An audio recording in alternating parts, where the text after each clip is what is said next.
본격적으로 전파되던 19세기 말에는 우리 민족이 이 근대화라고 하는 그러한 과제를 안고 씨름을 하던 시대였습니다. 유교의 이념 바탕으로 이 봉건사회 체제를 유지해오던 조선사회가 붕괴하면서 급속도로 진행되던 사회 변혁기에 기독교 선교가 시작된 것입니다. 따라서 당시 지식인들은 기독교를 이런 근대화의 이념적 근거로 받아들였습니다. 그리고 교회는 사회 개혁과 또 진보적 활동 공간으로 자리매김을 하게 됩니다. 실제로 감리교회뿐만 아니라 기독교 선교의 역사는 교회를 통한 직접 선교의 역사라고 하기보단 병원과 학교라고 하는 간접적 사회시설을 통해서 사회 선교를 함으로써 그 선교의 지경을 넓혀 나갔습니다. 1884년도 6월 24일 우리 감리교회의 선교사였던 이 맥클레이가 이 조선을 방문해서 고종 황제로부터 병원과 학교 사업을 해도 좋다라고 하는 선교 윤허를 받아냄으로써 기독교는 제한적이었지만 외국 선교사들의 방한 활동이 가능하게 되었습니다. 이에 따라 1884년 이후 조선 땅에 들어온 초기 선교사들은 의사나 교사의 신분으로 조선에 들어와서 병원과 학교를 설립하고 이를 통해 간접적인 방법으로 복음 선교를 추진할 수 있었습니다. 당시에는 그러나 서양 종교에 대한 배타적인 분위기가 남아있던 시대였기 때문에 당시의 시대적 환경을 고려해 본다면 병원과 학교를 통한 이 간접 선교의 방법은 기독교에 대한 선입견을 제거하고 자연스럽게 복음을 받아들이도록 하는 아주 유용한 방법이었다라고 말할 수 있습니다. 맥클레이가 조선을 방문하고 선교 윤허를 고종 황제로부터 받아낸 다음 해인 1885년 4월 5일 부활절 아침에 교사의 신분으로 아펜젤로 선교사가 제물포항에 입항을 하게 됩니다. 자, 2025년 내년은 우리 교회가 창립된 지 120주년이 되는 해이지만 2025년 내년은 아펜젤로가 조선 땅에 들어와서 선교를 시작한 지 이제 140주년이 되는 해가 되기도 합니다. 아펜젤로 선교사가 조선에 왔을 때 그의 나이는 27살이었습니다. 푸른 눈에 푸른 꿈을 가진 20대 청년 아펜젤로는 이후 조선에서 17년 동안을 사역을 하다가 1902년 그의 나이 44세에 불의의 사고로 이 조선의 바다에서 하나님의 부르심을 받게 됩니다. 다른 선교사들에 비해 본다면 이 17년이라고 하는 기간은 매우 짧은 기간입니다. 언더우드 선교사는 이 아펜젤로와 함께 들어와서 1916년까지 31년을 조선에서 사역을 했습니다. 그리고 스크린턴 대부인은 1885년부터 1909년까지 77세로 조선 땅에서 세상을 떠나기까지 24년을 조선을 위해 헌신을 했습니다. 하지만 이 아펜젤로가 남겨놓은 바로 이 조선과 한국 감리교회에 남겨놓은 이 스티그마타, 흔적들은 지금도 사라지지 않고 있습니다. 2017년 우리 원주제일교회 해설이 있는 국립 성지 순례를 떠나면서 이 아펜젤로가 이 순직했던 어청도 앞바다가 보이는 곳에 이렇게 아펜젤로 순직 기념관이 있는 곳을 저희들이 다녀왔던 적이 있습니다. 아직도 이 아펜젤로 선교사는 저 기념관 앞에 어청도 바닷가 그곳에 그 유해가 있습니다. 아펜젤로 선교사의 가정 형편은 그다지 좋은 편이 아니었다고 합니다. 하지만 그의 부모는 아들이 교육을 받는 일에 적극적이었고 또 후원을 했습니다. 아펜젤로는 웨스터체스터 주립 사범학교를 졸업하고 이 펜실베니아 주의 공립학교에서 교사로 학생들을 가르쳤습니다. 사범학교와 교사로 재직했던 그의 경험은 그가 후에 선교사로 조선에 들어와서 배제학당을 세우고 운영하는 일에 큰 영향을 주게 됩니다. 특히 그의 교사 경력은 젊은 나이임에도 불구하고 그가 조선에 선교사로 파송받을 수 있는 그러한 이유가 되기도 했습니다.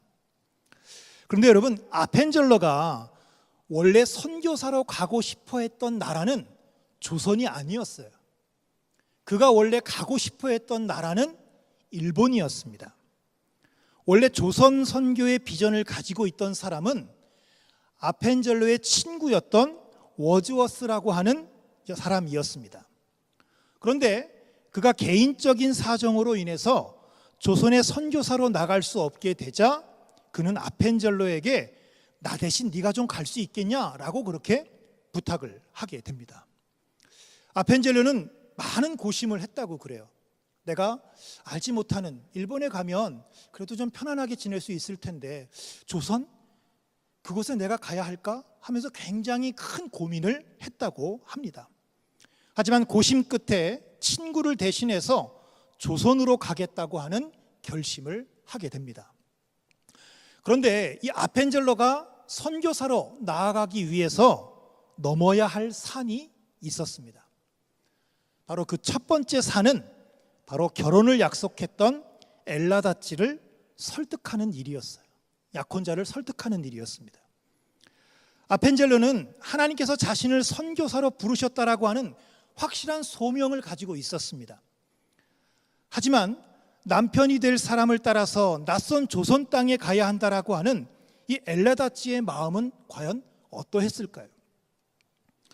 하지만 이 엘라다찌도 아펜젤러의 부르심은 자신의 부르심이다라고 받아들이고 그와 결혼을 결심하게 됩니다. 자, 우리는 이 엘라다찌의 모습을 보면서 이 선교사뿐만 아니라 선교사들의 배우자들 그리고 그들의 자녀들의 희생과 헌신이 어떠한지를 좀 기억해 주는 것이 필요하다라는 생각을 좀 해보게 됩니다. 선교사니까, 선교사의 부인이니까, 선교사의 남편이니까, 선교사의 자녀이니까 당연하다고 생각할 수 있고 그곳에 나가는 것이 마땅하다고 생각할 수 있지만 그들의 고통과 어려움, 그 고민들을 우리가 귀담아 들어줄 수 있어야 할 겁니다. 이제 그 연회가 얼마 남지 않았는데 우리 교회 파송 선교사님들이 교회 오시게 되면 그분들을 따뜻하게 맞이해 주는 것도 좋은 선교의 한 방편이라는 것을 여러분이 좀 기억하셨으면 좋겠습니다. 이처럼 첫 번째 산은 잘 넘었는데 또 두 번째 산이 하나 기다리고 있었습니다. 그것은 조선의 선교사를 보내달라고 미국 북감리교회 해외 선교국에 선교비 2,000달러를 헌금했던 가우처 목사를 설득하는 일이었습니다. 가우처 목사는 조선에 파송될 선교사는 선교 활동과 목회 경험이 많은 사람이어야 한다라고 그렇게 선교국에 요청을 했다고 그래요. 어찌 보면 이 젊은 아펜젤러에게는 불리한 상황이었습니다. 자격 미달이라고 보여질 수도 있었습니다. 어려운 산들이 산지한 듯 보였지만 이 파울로 감독이라고 하는 분이 아펜젤러가 조선에 가장 적합한 선교사다라고 확신을 하고 이 가우처 목사를 설득하게 됩니다.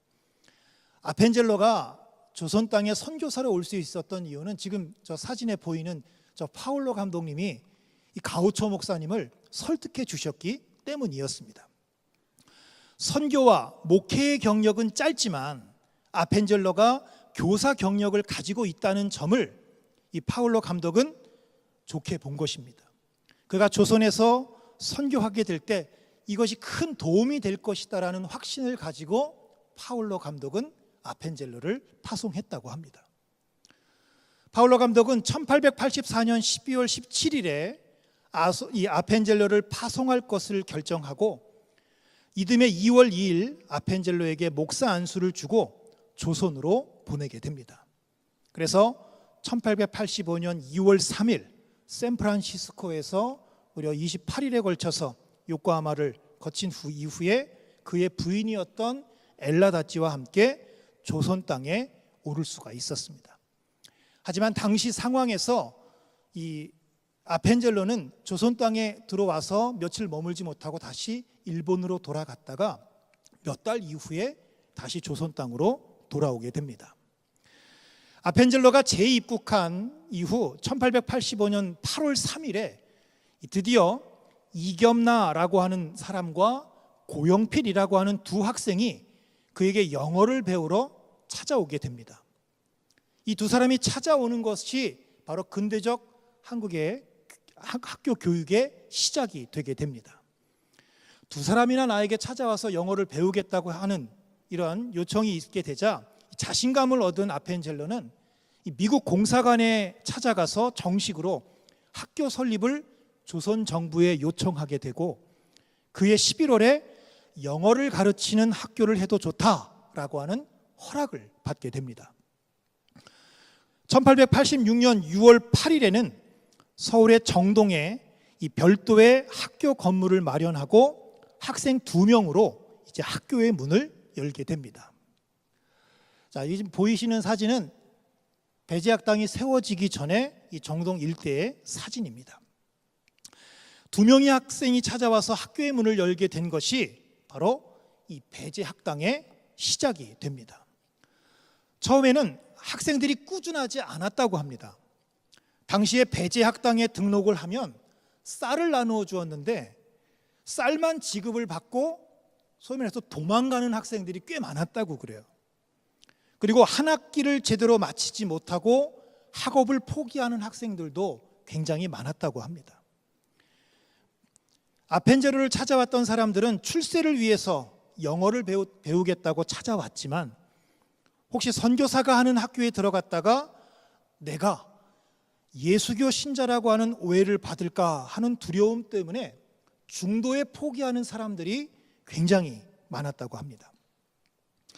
아펜젤로는 이런 어려움을 해결하기 위해서 어떻게 해야 할까를 고민하다가 황실의 인정을 받을 필요가 있겠다라고 생각을 하고 1887년 1월 16일에 덕수궁 안에 있던 얼음 연못에서 고종 황제와 명성 황후를 모셔놓고 그 두 분이 지켜보는 가운데 우리나라에서 최초로 스케이트 대회를 열게 됩니다.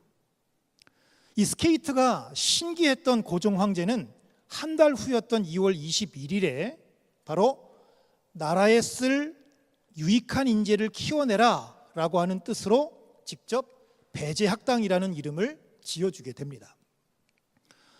선교사가 세운 학교에 황제가 직접 이름을 지어서 내려보냈다라고 하는 사실이 알려지면서 입학을 주저하던 학생들이 몰려들게 되고 배제학당은 나라에서 인정하는 학교이자 그 당시에 출세의 지름길로 인식되기 시작을 했습니다. 하지만 당시 배제학당을 찾아오는 사람들의 입학 동기는 복음에 관심이 있어서 오는 사람들이 아니라 모두가 영어를 잘 배워서 나도 벼슬길에 한번 나가보자 라고 하는 그러한 생각으로 찾아온 사람들이었습니다. 당신은 드러내놓고 성경을 가르친다든가 예배를 드릴 수는 없었습니다. 하지만 분명한 사실은 이 아펜젤로가 학교가 가장 확실한 복음 선교의 도구였다라고 하는 것을 확신하고 있었다는 것입니다. 그리고 이 아펜젤로의 확신처럼 간접 선교의 열매가 나타난 것은 이 학교를 시작하고 나서 1년 만이었습니다. 1887년 7월 24일에 이 배제학당의 학생이었던 박중상이라고 하는 사람이 이 아펜젤로의 사랑방에서 세례를 받게 됩니다. 이 박중상이라고 하는 분은 한국인 최초의 감리교 세례 교인이 됩니다. 이 박중상을 시작으로 해서 한 달 후인 10월 7일에는 한홍경이라고 하는 분이 세례를 받았는데 그는 이 아펜젤로가 의도적으로 학교 교실에 떨궈 놓은 한문 성경책을 보고 그걸 가져다가 읽던 도중에 복음을 받아들이게 되었다고 그래요. 그래서 성경을 읽고 세례를 받기를 결단했다고 합니다. 이처럼 박중상과 한홍경을 필두로 해서 많은 사람들이 세례를 받겠다고 나서게 됩니다.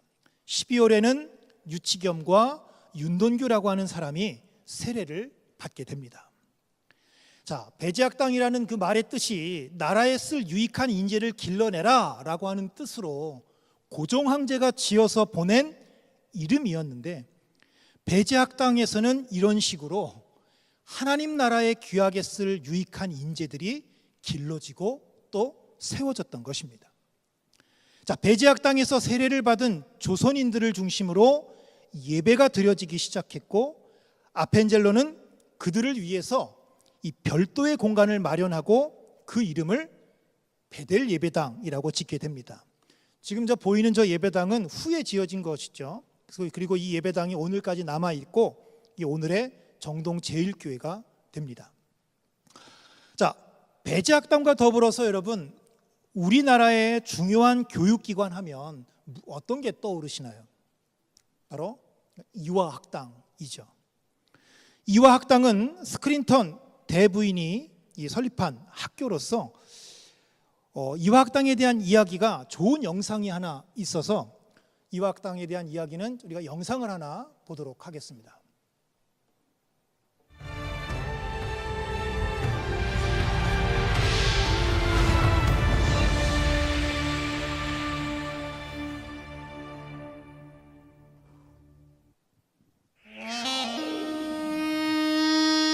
(130여 년) 전, 여성들이 그저 남자의 소유물로 여겨지던 때가 있었습니다. 차별과 억압, 편견으로 서럽고 비참한 삶을 살면서도 그것이 당연한 줄 알고 살아가던 조선 여인들에게 찾아온 한 사람이 있었습니다. 메리 스크랜턴.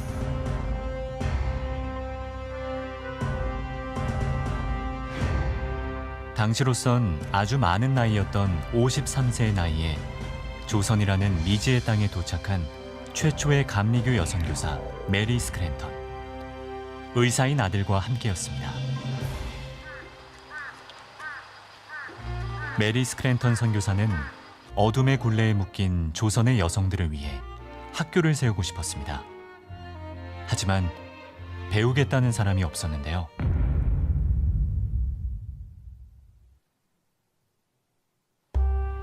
최초의 학생은 영어를 배워 왕비의 통역관이 되고 싶었던 조정관리의 첩이었습니다. 1886년 5월 31일, 그렇게 단 한 명의 학생으로 문을 열게 된 학교. 절대 안 돼요! 도대체 뭘로 우리 애를 꼬드긴 거요? 그 이후에도 학생 모집을 위해 길거리에 나선 메리 스크랜턴 선교사는 문전박대를 당하기 일쑤였습니다. 암탉이 울면 집안이 망한다. 여자들은 교육시킬 필요가 없고 많이 배울수록 오히려 해가 된다는 생각. 그 거대한 장벽과 맞닥뜨려야만 했죠. 내가 하는 일이 이 땅의 사람들 마음에 들든지 안 들든지 나는 이 땅의 사람들을 사랑하기로 마음먹었다.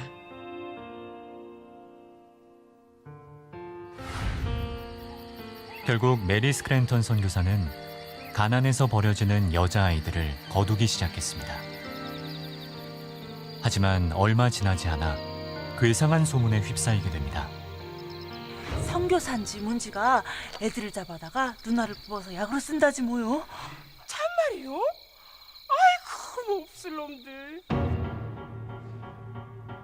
이제 주변으로부터 거기는 수용소나 다름이 없다. 그리고 선교사들이 학생들을 그렇게 같이 사는 것은 잘 키워서 잡아먹으려고 한다. 미국에 보내서 노예로 만들고자 한다라고 하는 그런 소문이 벌어졌기 때문에 군중에 의해서 습격을 받는 일이 2차례나 벌어지게 됩니다.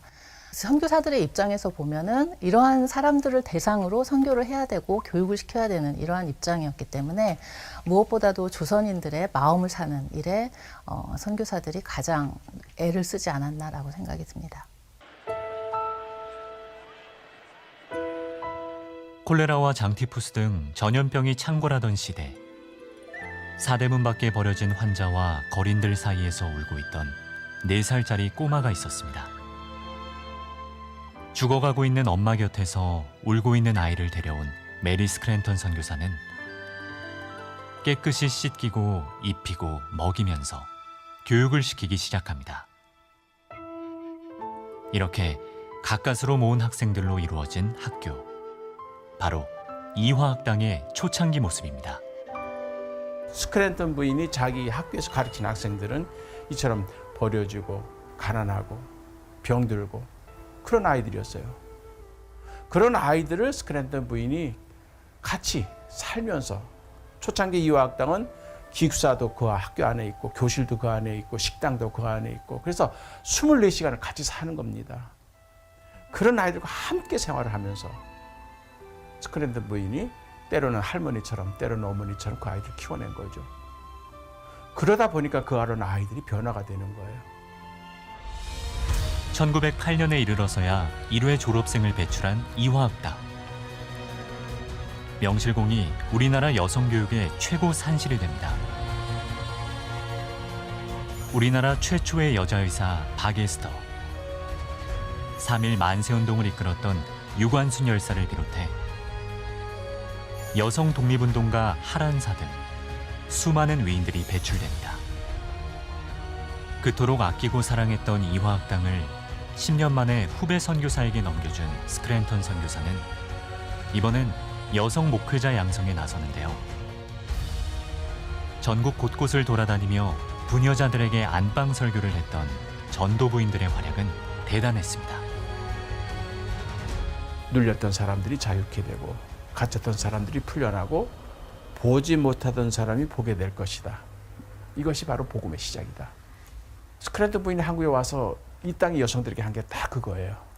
가부장적 봉건적 사회 제재 속에 갇혀 있고 눌려 있었던 여성들을 자유케 하고, 여성이라는 이유 하나로 침묵을 강요당하고 복종을 강요당했던 그런 조선 여성들에게, 또 글을 읽지 못했던, 세상을 보지 못했던 그들에게 눈을 띄워주게 되는 그 역할을 하면서 내가 누구인지를 보게 하고 세상을 바라보게 하고, 그러고서 자기 목소리를 내게 하고, 그리고 무한 잠재력을 개발해서 의사로, 교사로, 예술가로, 음악가로 활동을 하게 만든 거죠.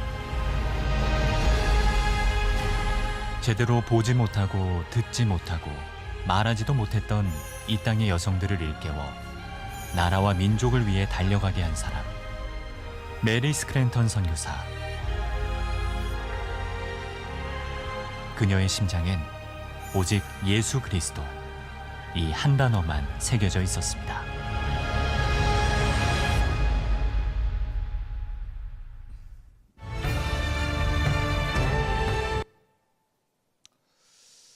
네.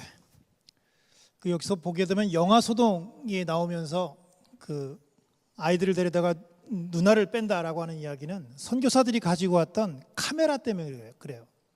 사진을 찍으니까 어떻게 저렇게 담기지? 아, 애들 눈을 뽑아다가 거기다 심었구나 라고 하는 것이었고, 아이들을 잡아먹는다라고 했던 이야기는 선교사들이 당시에 스테이크를 먹는데 그걸 요리를 도와주던 조선인 요리사가, 우리 보면 이제 우리는 다 구워서 먹는데 서양 사람들은 어떻게 먹어요?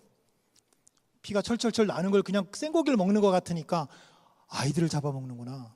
이런 소동 때문에 영아 소동이 있었던 사건을 이야기를 하고 있습니다. 자, 이화학당이 처음 문을 열고 학생들을 모집할 당시에는 영상의 이야기처럼 대부분 버려진 아이이거나 형편이 어려워서 공부할 수 없는 소녀들이었습니다. 스크린턴 대부인은 이처럼 저마다의 사연을 가진 어린아이들의 어머니가 되어서 그들을 먹이고 입히고 재우고 가르쳐서 그들을 이 시대의 유능한 여성 지도자들로 바꾸어 놓았습니다. 이것이 조선 최초의 여성 교육과 여성 선교의 시작이었습니다. 스크린턴 대부인은 버려진 소녀들과 여성들의 어머니가 되어주는 것에 만족하지 않았습니다. 그리고 그녀는 이화학당을 조선 정부가 인정하는 어엿한 여학교로 만들기 위해서 수고를 아끼지 않았어요. 스크린턴 대부인은 정부 관료들에게 여성 교육의 필요성과 중요성을 설득함으로써 1887년에는 배제학당처럼 고종 황제로부터 백꽃 학교라고 하는 뜻의 이화학당이라고 하는 이름을 하사받게 됩니다. 백꽃 학교라고 하는 그 이름이 이 스크린턴 대부인은 너무 마음에 들었다고 그래요. 그래서 이 이름을 굉장히 사랑했다고 합니다.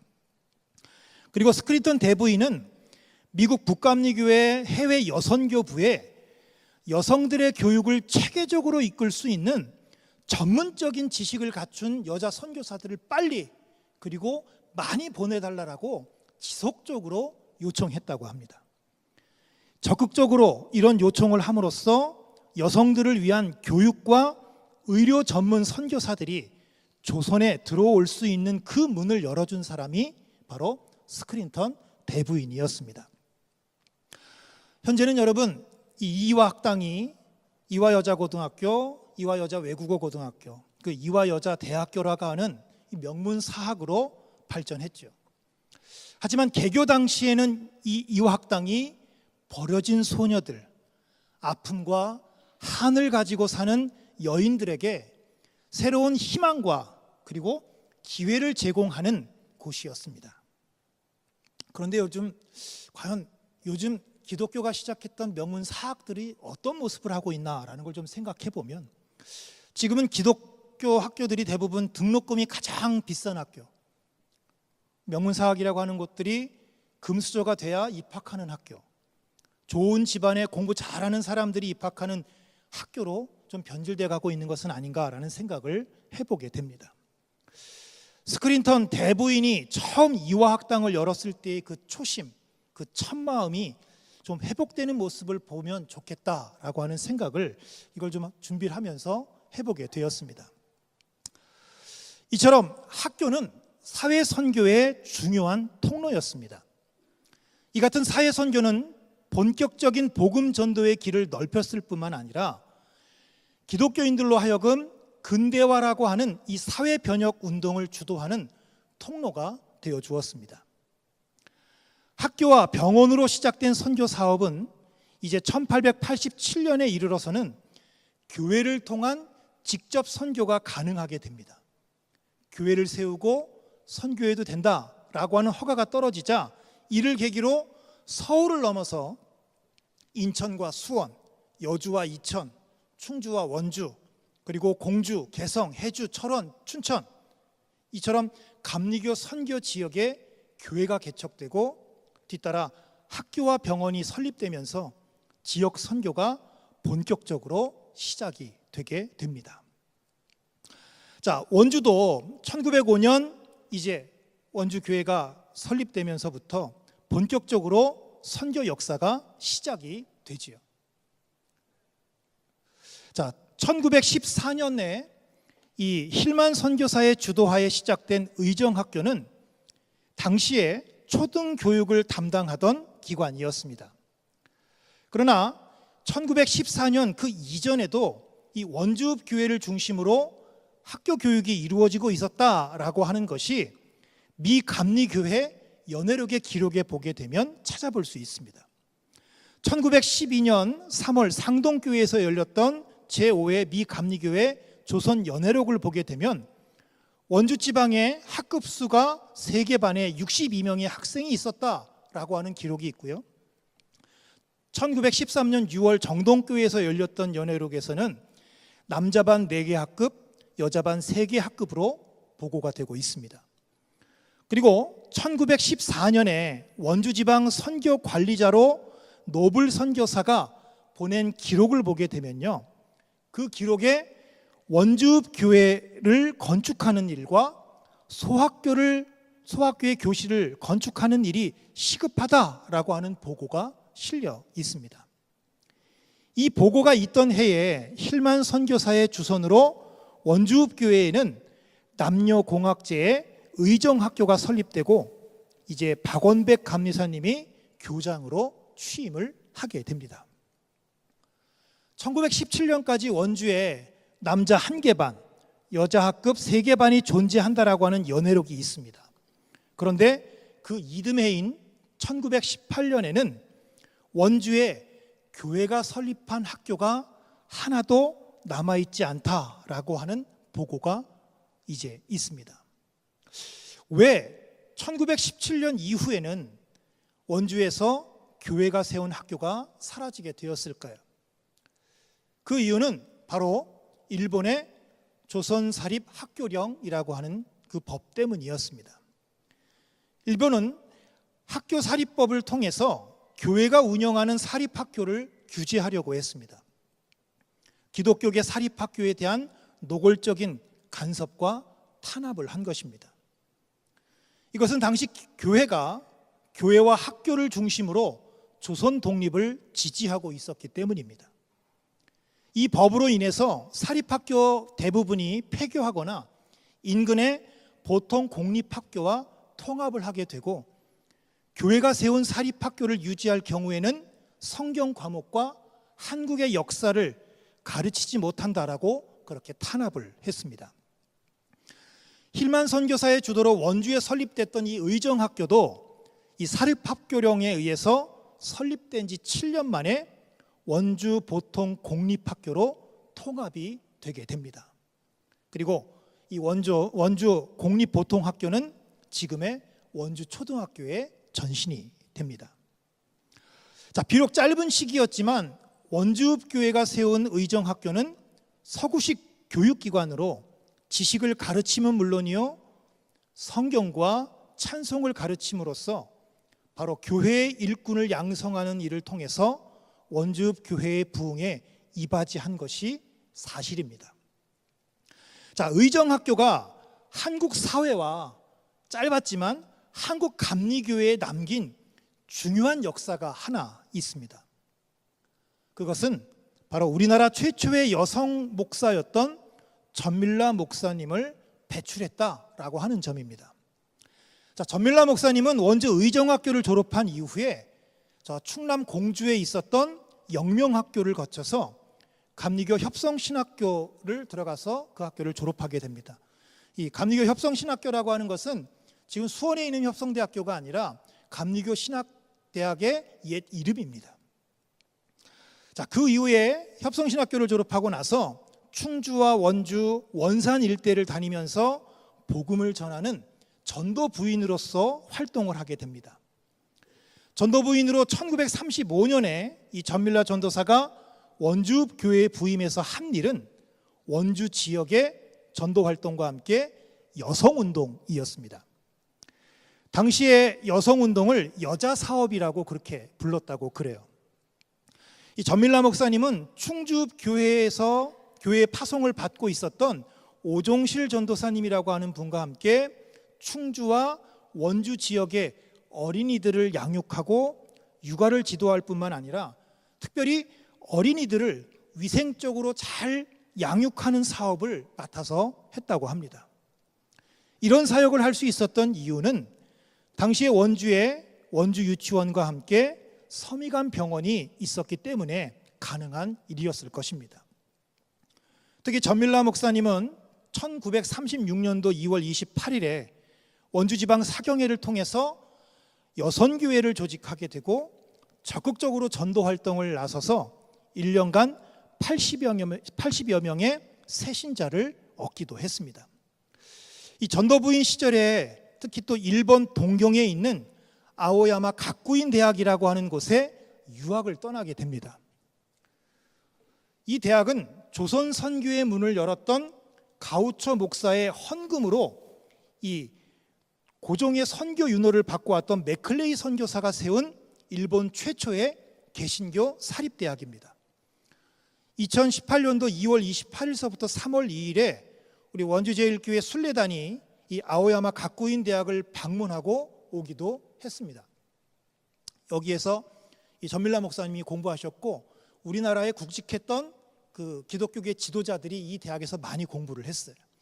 지금 보시는 사진은 조선 선교를 위해서 이 2,000달러를 기부했던 가우처 목사가 이 아오야마 가쿠인 대학을 설립하는데도 보냈던 그 기부금 영수증입니다. 이게 지금 그 대학 그 박물관에 지금 남아 있습니다. 그래서 그곳에 가게 되면 그 고종에게 선교 윤호를 받았던 맥클레이 선교사의 저 흉상과 동상이 이렇게 있는데 이 맥클레이 선교사가 굉장히 중요한 이유 중에 하나는요, 맥클레이 선교사가 감리교 선교사로서 감리교 선교의 첫 관문을 중국, 일본 그리고 한국의 문을 다 열었다라고 하는 것입니다. 바로 이 맥클레이를 통해서 조선의 선교도 첫 시작을 하게 된 것이죠. 자, 전밀라 목사님은 1955년에 우리나라 최초로 목사 안수를 받고 평생을 독신으로 살면서 우리 사회가 가지고 있는 이 남녀 차별의 봉건적 구조를 타파하는 일에 앞장을 섰습니다. 특히 여성은 남성을 보조하는 존재라고 생각했던 그 인식을 타파하기 위해서 여성은 남성과 동등한 존재로 지음받았다라고 하는 기독교 평등 사상을 전파하는 데 평생을 바치셨습니다. 자, 아주 짧은 기간이었지만 우리 교회가 세웠던 의정학교가 한국 사회와 한국 교회에 남긴 흔적은 이처럼 분명하다고 할 수 있습니다. 자, 2024년 현재 우리 원주제일교회 성도님들에게 원주제일교회가 했던 교육 선교의 역사를 무엇으로 기억하십니까? 라고 물어본다면 아마 많은 분들이 원주 유치원을 이야기를 하실 겁니다. 자, 2016년이 원주 유치원이 개원한 지 100년이 되던 해였습니다. 올해는 개원 108주년이 되는 해입니다. 원주 유치원이 개원한 1916년 당시에는 이 조선인과 일반인들을 위한, 조선인과 일반 사람들을 위한 유치원이 흔하지 않았던 시대였어요. 자, 우리나라에 처음으로 유치원 교육이 시작된 것은 조선으로 이주했던 일본 사람들을 위해서 부산에 세워졌던 이 부산 유치원이 최초의 유치원이었습니다. 1897년 3월에 부산의 신찬동에 개원을 했는데 이 유치원은 일본인에 의해서 세워진 유치원입니다. 일본인들을 위해서 세운 유치원을 우리나라 유치원 교육의 효시로 삼는 것은 있을 수 없는 일이죠. 이 부산 유치원이 개원한 이후에 전국의 일본인들이 세우는 유치원들이 많이 개원을 했지만 모두가 일본인 자녀들과 아주 특수계층에 있는 사람들을 위한 유아교육기관으로 자리매김을 하게 됩니다. 더구나 그곳에서 행해졌던 유아교육은 일반적인 유치원 교육이 아니라 철저히 일본인으로 동화시키기 위한 교육을 목적으로 했습니다. 조선인을 원화로 모집하는 유치원도 1909년에 함경북도 경성군이라는 곳에 설립이 돼서 60명의 원화를 모집한 게 첫 기록인데, 하지만 당시에도 교사는 모두가 일본 사람이었다고 합니다. 그리고 1913년에는 백인기라고 하는 사람에 의해서 서울의 경성유치원이 개원을 하는데 조선인 원화를 모집했지만 친일파 자녀들만을 위한 회원제 유치원으로 일본인 교사의 지도 아래서 일본어와 그리고 일본 풍습을 배우는 유치원이었다고 합니다. 그 이후 우리나라의 유치원 교육의 본질을 실현한 그러한 유치원은 바로 1914년 1월 7일에 개원했던 이화유치원입니다. 이화유치원은 일본인이나 친일파에 의해서 세워진 유치원들이 내선 일체와 일본과의 동화교육이라고 하는 정치적 목적을 표방한 것과 달리 우리나라 최초로 유아교육 전문 기관으로서 유아교육을 실현했다라는 점에서 역사적 의의를 가집니다. 자, 원주 유치원을 개원한 미국인 선교사 브라운 리는 미국 감리교회 해외 여선교회가 파송한 선교사였어요. 그는 1913년도 12월에 서울에 들어와서 한국인 보조교사였던 조 앨리스라고 하는 사람과 함께 당시에 손탁 호텔이라는 곳에 방 하나를 빌려서 16명의 원아들을 모아놓고 유치원을 시작하게 됩니다. 그녀는 유치원 교육 전문가로서 우리나라에 들어온 사람이었습니다. 그리고 그를 통해서 전국적으로 이제 유아 교육의 바람이 불게 되는데, 그가 미국에서 올 때 가지고 왔던 유아 교육의 핵심 교육은 바로 놀이 중심의 유아 교육이었습니다. 감리교 선교사였던 이 브라운 리의 노력으로 놀이 중심의 진정한 유치원 교육이 도입되게 된 것입니다. 그리고 이듬해였던 1915년에는 2년제로 이 유치원 사범학과를 개설해서 전문적인 유치원 교사를 양성함으로써 더욱 적극적으로 유치원 사업이 교회를 통해서 퍼져나갈 수 있는 발판을 마련하게 됩니다.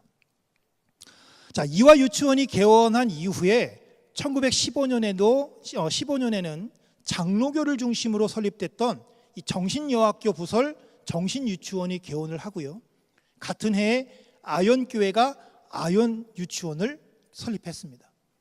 그리고 여러분 그 이듬해였던 1916년에 여러분 원주 유치원의 전신이었던 정신유치원이 강원도 최초의 유치원으로 개원을 하게 됩니다. 그러니까 당시에 강원도 최초이기도 하지만 우리나라로 보더라도 굉장히 빠른 시기에 유치원이 생긴 겁니다. 감리교회를 중심으로 시행된 유치원 교육은 다 무료였어요. 가난한 서민층들의 어린이들이 그래서 이곳에 많이 찾아왔다고 합니다. 더구나 교육 내용에 있어서는 초기 유치원 교육이 선교사와 그리고 기독교라고 하는 배경으로 시작됐기 때문에 교육 내용은 기독교적인 내용을 포함하고 있었습니다. 그래서 유치원이 복음을 전하는 중요한 통로가 되었습니다. 기독교를 중심으로 하는 이 유치원 교육이 우리나라에 미친 영향은 실로 컸습니다. 어린이들을 어린이로 보는 아동관이 당시에는 없었어요. 그런데 이러한 어린이를 어린이로 보는 아동관이 유치원 교육을 통해서 만들어지게 되고 어린이의 발달을 이해하고 어린이들의 권리와 행복에 대해서 새롭게 인식하게 되는 계기가 바로 교회가 시작했던 유치원 교육을 통해 우리가 받은 혜택이었습니다. 자, 우리의 전통적인 윤리관에서 아동은 서열의 가장 마지막입니다. 어린이보다는 성인이 중요하고요.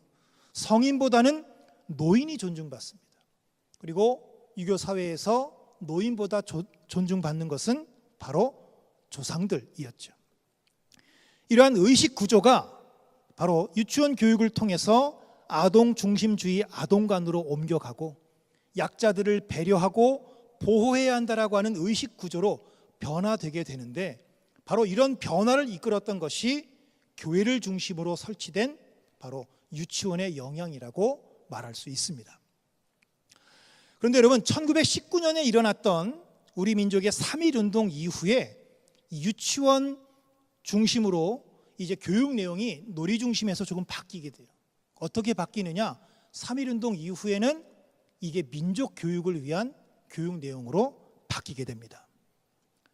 그 이유는 3.1운동이 일어난 이후에 일제의 식민지 정책에 많은 변화를 가져오게 되는데 특히 1922년도에 공포됐던 제2차 조선교육령은 3.1운동 이후에 높아가는 조선인들의 그 교육열을 교묘하게 이용해서 내선일체와 동화교육을 실시하려고 했던 의도를 가지고 있습니다. 그래서 학교에선 이건 안 되고 이건 하면 안 되고 하는 것들을 많이 법으로 막아 놓았습니다. 그런데 이 법령을 피할 수 있었던 유일한 교육기관이 있었는데 그게 바로 유치원이었다라고 하는 것입니다. 유치원이 이 법령을 피할 수 있었던 유일한 교육기관이었습니다. 이 규정에는 유치원 규정도 포함이 되어 있었지만 유치원에서 가르치는 교육 내용을 이렇게 제한하지는 않았어요. 별다른 통제를 하지 않았습니다. 그래서 유치원에 한해서는 규제다운 규제를 하지 않음으로 인해서 식민시대 마지막까지 한국어로 노래를 부르고 한국어로 옛날 이야기를 들을 수 있었던 곳이 당시에는 유치원이 유일했습니다. 따라서 이 민족교육의 숨통을 막아놓은 식민지 시대의 구국주의 운동을 이 계승 발전시키고 그 원형을 보존할 수 있었던 곳은 바로 유치원이 유일했다라고 말할 수 있습니다. 자, 여러분들 이 사진 아마 많이 보셨을 거예요. 신홍식 목사님이 유치원, 정신유치원 졸업할 때 찍었던 그 사진인데 전 이 사진을 늘 볼 때마다 민족대표 33인 중에 한 분이셨던 신홍식 목사님이 유치원 학생들의 졸업 사진을 함께 찍은 사진이 볼 땐 그냥 신홍식 목사님이시구나 라고 그냥 지나갔어요. 별 큰 감동으로 저한테는 좀 다가오지 않았는데, 그러나 이런 내용들을 좀 준비하고 또 이렇게 보다 보니까 신홍식 목사님이 우리 교회가 설립했던 이 정신유치원을 졸업하는 어린이들과 함께 사진을 찍을 때 도대체 어떤 마음으로 찍었을까라는 걸 좀 생각해 보게 되었습니다. 그것을 곰곰이 생각해 보니까 저는 이 사진을 보면서 신홍식 목사님은 이 어린 아이들에게서 민족의 희망을 보시진 않았을까라고 하는 생각을 좀 해보게 되었습니다. 일제에 의해서 통제되던 보통학교에 진학하면 식민교육을 받게 됩니다. 그런데 이 식민교육을 받기 전에 유치원에서 민족교육을 받을 수 있었다라고 하는 것은, 그 기회가 있었다라는 것은 너무나도 중요한 겁니다. 지금도 우리는 어릴 때 받은 신앙교육이 평생을 간다라고 생각을 해요. 우리는 그렇게 믿기 때문에 교회학교 교육이 중요하다고 생각을 합니다. 당시 기독교회를 중심으로 했던 유치원 교육은 애국적 인재 양성을 목적으로 한 것이 가장 많았다고 합니다. 그리고 그 중심에 교회가 있었습니다. 해방 전까지 한국 유치원의 대부분은 교회가 설립한 유치원이었습니다. 이화여자대학교 사범대학의 이상금 교수는 1930년대에 우리나라에는 무려 500개에서 600개의 유치원이 있었고, 그중 대부분이 교회를 중심으로 세워진 유치원이었다라고 그렇게 기록하고 있습니다. 이처럼 교회가 유치원 설립에 나섰던 것은 민족교회로서 기독교 공동체가 3.1운동의 원동력이 되었기 때문이고, 일제의 폭압 속에서 유치원이 별다른 통제 없이 구국주의 운동을 전개할 수 있는 장이 되어 주었기 때문입니다. 또한 기독교는 당시의 사회 상류층만을 선교의 대상으로 삼지 않았습니다. 일반 서민들을 적극적인 선교의 대상으로 삼았습니다. 교회는 서민들의 재정적 어려움으로 인해서 충족할 수 없었던 이 배움에 대한 욕구를 채워줄 수 있는 유일한 곳이 되어 주었고, 또 교인들은 헌신과 봉사를 통해서 유치원을 꾸려나갔습니다. 1920년대 이후 기독교회를 중심으로 한 이 유치원의 수는 점점 늘어나지만, 당시 기독교를 중심으로 한 유치원들이 가지고 있었던 가장 중요한 특징은 서민적이라고 하는 말에 담겨져 있습니다. 여러분, 서민적이다라고 하는 말이 우리 시대에는 좀 촌스럽다, 좀 떨어진다라고 하는 의미처럼 들릴 수도 있어요. 그러나 당시 교회가 하고 있었던 서민적 교육, 서민들을 대상으로 하는 교육들은 서민들을 대상으로 하지만 서구의 선진 교육을 경험하고 민족 교육을 받을 수 있었기 때문에 당시 교회는 바로 유치원을 선교의 발판으로 삼았던 것입니다. 1935년까지 감리교회에 의해서 설립된 유치원의 숫자는 전국에 99개였습니다. 어떤 곳에 설립되었는지를 보게 되면 서울, 경기, 강원, 충청, 평안도 등지에 집중되어 있다는 것을 알 수가 있습니다. 이처럼 감리교회가 설립한 유치원이 특정 지역에 편중되는 이유는 바로 이 선교지 분할 정책 때문이기도 했습니다. 이로 인해서 서울, 경기, 충청, 강원은 감리교회가, 또 평안도와 황해도는 장로교회와 감리교회가 함께, 그런데 저 경상도 지역과 호남 지역은 장로교회가 맡았던 지역들이기 때문에 경북 지역의 감리교회 유치원은 한 군데밖에 없고 호남에는 존재하지 않았습니다. 자, 원주 유치원의 전신인 정신유치원은 1919년 12월 27일에 강원도 최초의 유치원으로 개원을 했습니다. 당시만 해도 이 서울에서 원주까지 오는데 보통 8일 이상이 걸려야 도착할 수 있다라고 하는 그런 기록이 있더라고요. 우리 교회 2대 담임자셨던 윤석열 목사님은 원주 교회로 파송을 받은 후에 부인과 어린 남매를 데리고 서울 뚝섬에서 배편으로 출발해서 7일 만에 저 불원의 흥원창에 도착하셨다고 그래요. 그리고 흥원창에서 문막을 거쳐서 원주까지 70리 길을 도보로 걸어서 원주읍에 도착했다라고 하는 기록이 우리 교회 90년사에 나오고 있습니다. 자, 이처럼 열악한 상황 속에서도 원주 지역에 정신유치원이 개원할 수 있었던 것은 1905년 4월 15일에 창립된 바로 원주읍교회, 원주제일교회가 있었기 때문에 가능했던 일입니다. 원주읍교회 창립 이후에 지역사회에 이 교회가 미친 영향은 매우 큽니다. 지난주에 우리가 살펴봤던 것처럼 1913년도에는 강원도 남부 지역으로는 최초로 이 근대식 서양병원이었던 서미관 병원이 세워졌고요. 그 이듬해인 1914년에는 힐만 선교사에 의해서 남녀공학 교육기관이었던 의정학교가 시작되고, 그리고 16년에는 강원도 최초의 유아교육기관으로 정신유치원이 여러분 시작이 되었기 때문입니다. 자, 그렇다면 당시 정신유치원의 설립 정신이 무엇일까요?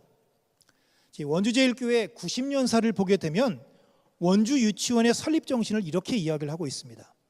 일제 식민지 침략이 절정에 이른 시기에 정신유치원은 어린 생명들에게 믿음과 자주 독립의 의지를 가질 수 있도록 가르쳤다. 이 정신유치원의 교육이야말로 원주 지역에서 근대적인 사상을 가르쳐 나라와 교회를 이끌어갈 어린 싹을 기르는 산실의 역할을 하였다라고 기록하고 있습니다. 정신유치원도 당시의 나라 일은 시대의 아픔을 극복하고 또 민족교육의 뜻을 계승할 뿐만 아니라 구국운동과 국민계몽운동의 일환으로 설립되었다는 것을 분명히 한 것이죠. 자, 1928년도 원주읍교회를 담임했던 송두크 목사님, 이 송두크 목사님은 3.1운동 당시 평양 지역에서 3.1운동을 주도하다가 1년 6개월의 형을 선고받은 목사님이셨습니다. 그리고 1929년에는 원주읍교회 담임자로 신홍식 목사님이 부임을 하시게 되죠. 자, 신홍식 목사님 우리가 잘 아는 것처럼 민족대표 33인 중에 한 분이십니다. 목회자로서 민족운동의 선봉에 서서 투옥되었던 지도자였습니다. 목사로서 또 독립운동가로서 이 두 분을 3.1운동 이후에 담임자로 맞이했던 원주읍교회는 자연스럽게 민족 독립의 의지를 배우고 익힐 수밖에 없었을 것입니다. 이런 걸 생각해 보니까 신홍식 목사님이 그 유치원 학생들과 찍었던 그 사진 한 장이 많은 걸 이야기하고 있구나. 저게 우리 교회가 가지고 있었던 어찌 보면 이 3.1운동에 적극적으로 나서지 않았다라고 하는 것에 대한 반증이 될 수도 있지 않을까라는 생각을 좀 해보게 되었습니다. 이 두 분들에게, 그리고 이 신홍식 목사님이나 송두크 목사님에게 정신유치원은 구국운동과 민족운동을 위해 어린 생명을 길러내는 민족의 요람으로서 비춰지지 않았을까라는 생각을 해보게 됩니다.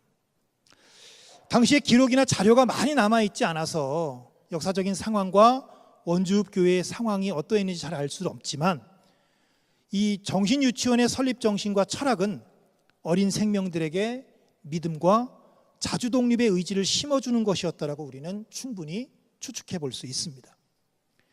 민족의 독립과 계몽을 위해서 헌신한 목회자와 신앙인들에 의해서 운영되던 이 정신유치원은 일본인들에 의해서 설립되거나 아니면 특수계층 어린이들만을 대상으로 했던 친일 유치원의 교육 목표와는 다를 수밖에 없을 것입니다. 정신유치원에 이 교육 내용이 어떤 것들이 있었나라고 하는 기록이 남아 있어요. 그런데 다른 유치원과 이 원주제일교회 정신유치원은 교육 내용에 있어서 조금 차별화가 있더라고요. 그 이화여자대학교 이상금 교수가 이 정신유치원을 1회로 졸업했던 그 이창호 장로님과의 면담을 통해서 초기 이 정신유치원의 교육 내용이 무엇인지를 기록해 두고 있습니다. 이런 내용이 있어요.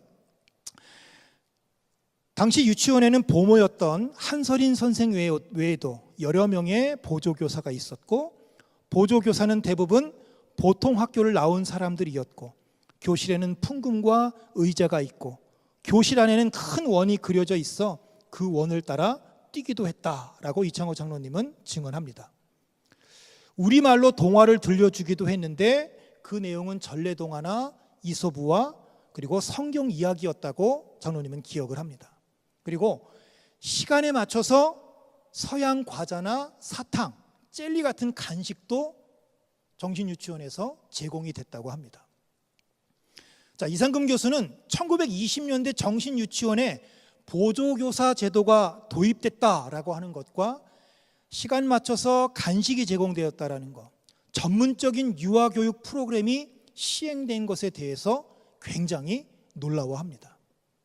더구나 당시에 서울에서 8일이 걸려야 올 수 있었던 원주라고 하는 곳, 그곳에 있는 유치원에서 당시 미국에서 유행하던 최신 유아교육이 도입돼서 아이들에게 그 유아교육이 시행되고 있다는 것에 이상금 교수는 매우 놀라워합니다. 이창호 장로님은 원으로 동그랗게 앉아서 뛰기도 하고 게임도 하고 했다고 증언을 하는데, 이상금 교수는 그걸 생각하면서 그게 아마도 프레벨이라고 하는 사람이 만든 원유 교육을 이 정신유치원에서 했던 것으로 보인다라고 그렇게 말을 합니다. 자, 보조교사 제도 운영이나 프레벨식 원유 교육을 서울도 아닌 원주의 정신유치원이 1920년대에 실시했다라고 하는 것은 매우 의미 있는 일입니다. 당시에는 이름은 유치원이었지만 일부 유치원에서는 유아교육과는 거리가 먼 교육을 실시했다고 그래요. 왜냐하면 유치원 교육에 대한 근본적인 이해가 부족했고 또 취약을 해야 되는 학교가 부족하다 보니까 유치원에서 유아교육 대신에 학교에서 가르쳐야 하는 읽기, 쓰기, 셈하기 같은 과목들을 가르치는 일이 많았다고 그래요. 하지만 정신유치원은 보모 한설인과 여러 명의 보조교사로 이 교육 체계를 운영하고 또 프레벨식의 원유 교육 방식을 시행하면서 유치원 본연의 목표를 성실하게 수행하기 위해 노력했다고 합니다. 자, 정신유치원은 질 좋은 교육 내용과 선진적인 보조교사 제도, 학부모회와 같은 운영 체계를 구축하고 이 지역사회의 선교와 아동에 대한 인식 변화에 크게 이바지하게 됩니다. 가끔 저 화장실 가면서 저 사진을 보게 되는데 전 저 사진이 참 좋더라고요. 1930년대 우리 교회에 있었던 최초의 놀이터. 저 사진을 보면 꼭 놀아야 될 것 같고 뭔가 흥겨운 듯한 느낌이 있어서 저 사진을 보면 굉장히 기분이 좋아집니다. 여러분들도 한번 지나다니면서 저 사진 보면서 어떤 느낌이신지 한번, 누가 웃고 있는지 한번 좀 살펴보시기 바랍니다. 자, 교육과 의료를 통한 선교는 감리교회의 신앙과 교리의 정체성을 가장 잘 보여주는 감리교 신학의 원리라고 할 수 있어요.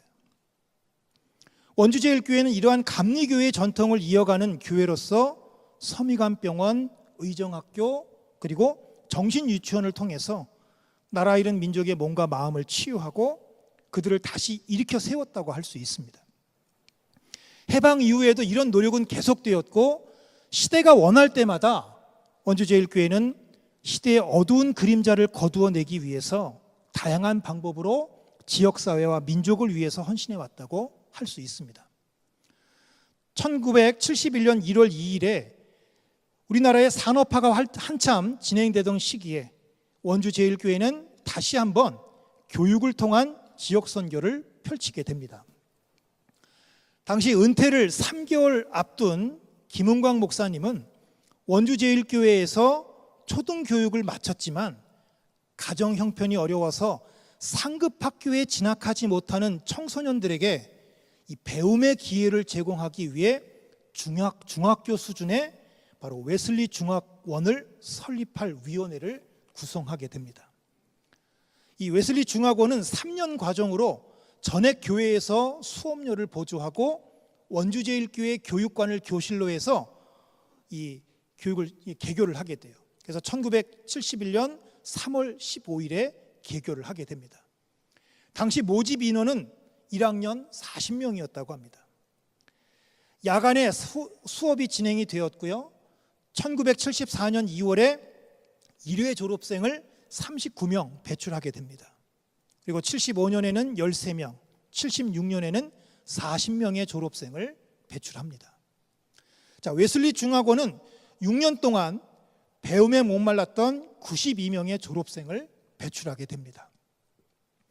지역사회의 호응도 좋아서 76년에는 이 원동 113번지 항림원 구내에 50평 규모의 교실 2개를 기공하고 10월 4일에 준공을 하게 됩니다.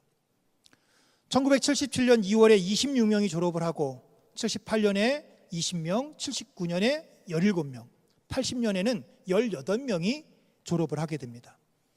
그런데 1980년대에 들어서면서부터 웨슬리 중학원은 중학교가 의무 교육 제도가 시행되면서 지원자가 사라지게 되니까 이 1980년 4월에 고등부라고 하는 이름으로 개편을 하고 중학교 교육을 마친 학생 가운데서 고등학교에 진학하지 못하는 학생들에게 직업 교육을 실시하게 됩니다. 당시에 주산, 부기, 타자 같은 이런 직업 교육을 실시했다고 그래요. 그래서 1982년도에 1회 졸업생을 15명 배출하게 되는데 재정적인 어려움과 또 교육 공간의 부족으로 인해서 끝내는 폐교를 하게 된다고 합니다.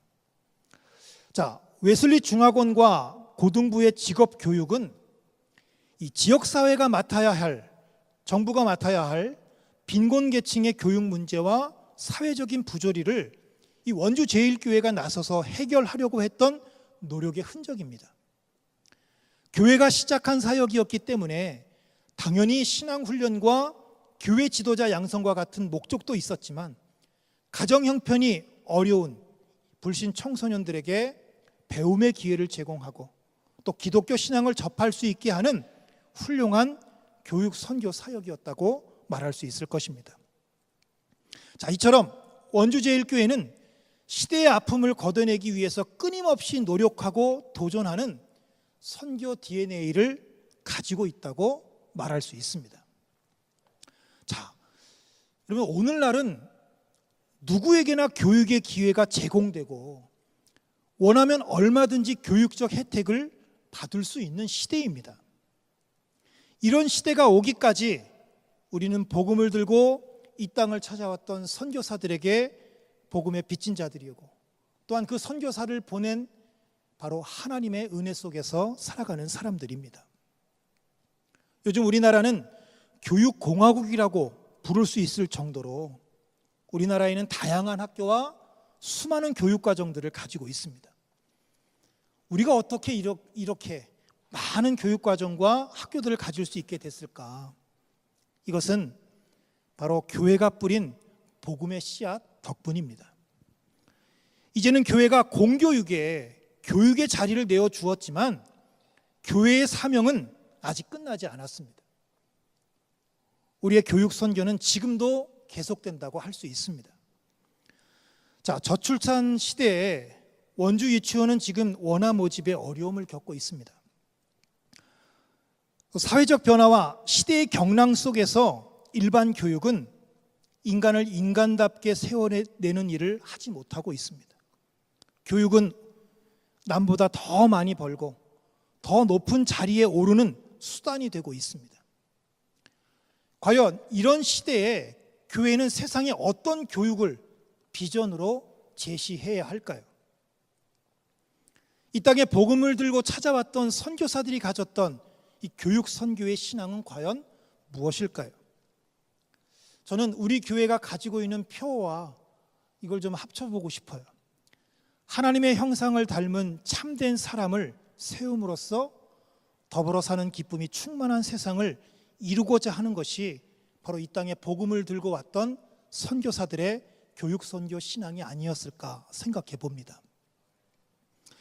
이제 교회와 성도들은 돈벌이와 출세라고 하는 이 세속적 가치관에 갇혀버린 일반 교육이 새로운 의미와 목적을 찾을 수 있도록 새로운 길과 건강한 삶을 제시해야 하는 과제를 안고 있습니다. 원주 제1교회가 지역사회에 미친 이 교육 선교의 역사 100년은 물리적인 시간의 흐름만을 의미하지 않습니다. 100년이라는 시간이 중요한 것이 아니라 이 100년이라는 시간 동안 우리가 어떻게 이 역사를 헤쳐왔느냐가 중요하다는 것입니다. 이런 의미에서 원주제일교회의 119년 역사는 20세기 초 우리 민족이 겪어야 했던 암울했던 그 역사의 시간을 함께하며 또 나라를 되찾고 민족을 바로 세우기 위해 저항했던 치열한 몸부림의 시간이라고 할 수 있습니다. 한국 전쟁으로 촉발된 민족의 아픔을 치유하고 또 산업화의 그늘을 걷어내는 일을 우리가 하기도 했습니다. 우리가 지나온 100년이라고 하는 시간을 자긍심으로 받아들이는 건 좋지만 자긍심과 함께 이제 우리는 무거운 책임감과 사명감의 무게도 함께 견뎌내고 이겨내야 한다는 것을 기억해야 합니다. 우리 교회의 역사가 강원도 선교의 역사고 강원도 교육의 역사가 바로 우리 교회의 역사라고 하는 것, 우리 교회가 바로 그 증인이라고 하는 이 기억은 새로운 시대의 비전으로 나타나야 합니다. 자, 새로운 시대를 이끌어갈 수 있는 지도자들을 살리고 인재를 키워내기 위해 우리 교회가 이제 해야 할 일은 교회 학교와 젊은 세대에 집중하는 일입니다. 교회 학교와 젊은 세대를 키워내는 일은 결코 교회 안에 머무르는 사역이 아니에요. 우리끼리 우리 교회를 유지하기 위한 사역이 아닙니다. 다음 세대를 세운다라고 하는 것은 우리 교회가 그저 가지고 있는 이 성도들의 숫자, 예산 이것을 유지하기 위한 것이 아닙니다. 왜냐하면 여러분, 우리를 통해서 이 세상이 변화되기 때문입니다. 세상을 변화시키는 것이 우리의 목적이기 때문에 교회 학교와 젊은 세대를 키우는 일은 결코 교회 안에 머무르는 사역이 아닙니다. 이 환경운동가이자 침팬지의 어머니라고 불리는 제인 구달이 이런 말을 한 적이 있습니다. 한 사람 한 사람이 변하면 끝내 전체가 변할 것이다 라고 하는 말입니다. 자, 교회 학교와 젊은 세대를 키우는 그 선교 비전, 교육 선교의 비전을 가지고 있는 우리가 가져야 할 그 교육의 목적은 한 사람의 변화가 아닐까 생각해 봅니다. 이른 양 한 마리를 찾아 나서시는 예수님의 사역이 우리의 선교가 되어져야 합니다. 바울이라고 하는 그 한 사람의 변화가 결국 복음을 땅끝까지 이르게 했던 것처럼 우리도 하나님의 사람, 그 한 사람을 키워내는 일에 다시 집중해야 하고 우리가 그 일을 교육이라고 하는 이름으로, 교회 교육이라고 하는 이름으로 집중해야 할 때가 아닌가 생각해 보게 됩니다. 이제는 변화하는 시대에 맞춰서 지역사회와 소통하고 호흡하는 좋은 선교의 장이 되어야 하는 과제를 우리 원주제일교회는 가지고 있습니다. 우리끼리 모이는 장소가 아니라 이 사회를 변화시키고 변혁시키기 위한 장소가 여기서부터 출발되었으면 좋겠습니다. 지난 시절 교육을 통해서 나라와 민족을 구하고 신앙의 본질을 이루고자 했던 그 선배들의 뜻을 이어받아서 이제 우리가 어린 생명 하나를 키워내고 그들의 변화를 위해서 우리의 넉넉한 품을 내어줘야 할 것입니다. 다음 세대가 준비되는 일은 세상을 변화시키는 일입니다. 차세대를 키우는 일은 교회를 키우는 일을 넘어서 하나님 나라를 준비하는 일이고 하나님이 사랑하시는 이 세상을 새롭게 세워가는 일이 될 것입니다. 그러므로 우리가 지나온 역사를 통해서 새롭게 써갈 100년의 역사를 준비하며 다음 세대를 준비해가는 우리 원주제일교회 오늘을 살아가는 여러분 되시기를 간절히 바라겠습니다. 잠깐 같이 함께 기도하겠습니다.